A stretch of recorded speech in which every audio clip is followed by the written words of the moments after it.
पापा, मुझे आपसे एक बात करनी है। क्या बात करनी है बेटे? हम दोनों ने डिसाइड किया है कि अब आप हमारे साथ नहीं रह सकते। ये क्या बात कर रहे हो बेटा? हाँ पापा, ये बिल्कुल ठीक कह रहे हैं।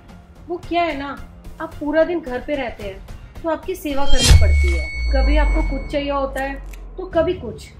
इस वजह से ना हम दोनों कभी घूमने नहीं जा पाते हैं। आप बात को समझ रहे हो ना। वो क्या है ना, अभी अभी हमारी नई नई शादी हुई है तो हम एक दूसरे को टाइम भी नहीं दे पाते हैं। हाँ पापा, ये बिल्कुल सही कह रही है। वैसे भी ना हमें बहुत दिक्कत हो रही है।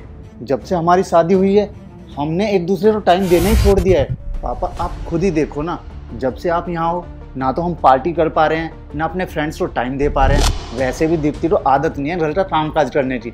ये थक जाती है पूरा दिन आपकी सेवा कर करके। तो बस अब आप यहाँ नहीं रह सकते। बेटा मुझे पता है तुम्हारी बीबी पूरा दिन काम करते करते थक जाती है बेटा, इसलिए तो मैंने तुम्हारे लिए अमेरिका की टिकट बुक करा रखी है ताकि तुम बाहर घूम के आ सको। जब तक तुम बाहर घूम के आओगे तब तक सब ठीक हो जाएगा। पापा वो सब तो ठीक है, पर अब आप हमारे साथ नहीं रह सकते। बेटा जब तक तुम बाहर से लौट कर आओगे तब तक तो यहाँ पे रह सकता हूँ ना। हाँ, तब तक तो आप रह सकते हो जब तक हम लौट के आएं, पर हमारे आने के बाद आपको जाना होगा।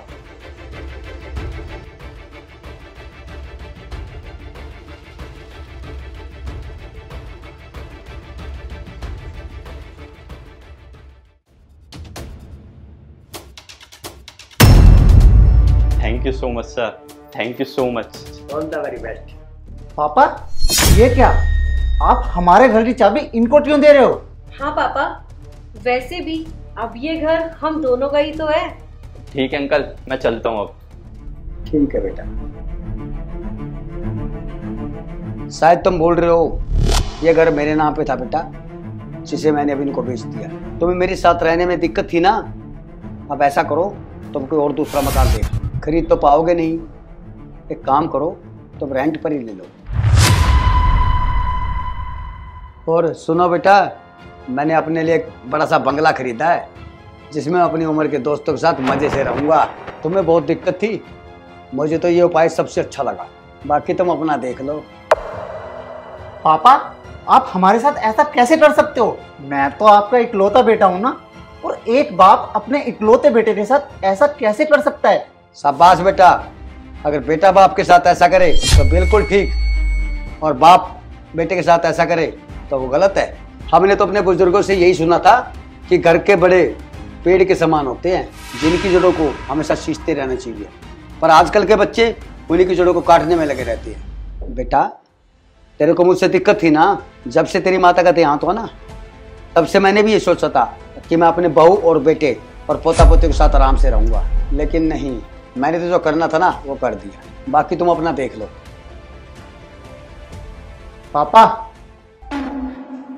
पापा हमें माफ कर दो, हमसे गलती हो गई। हमने आपको गलत समझा, हमने अनजाने में आप ही के घर से आपको निकाला। हम अपनी गलती के लिए बहुत शर्मिंदा हैं। हमारा दिमाग खराब हो गया था।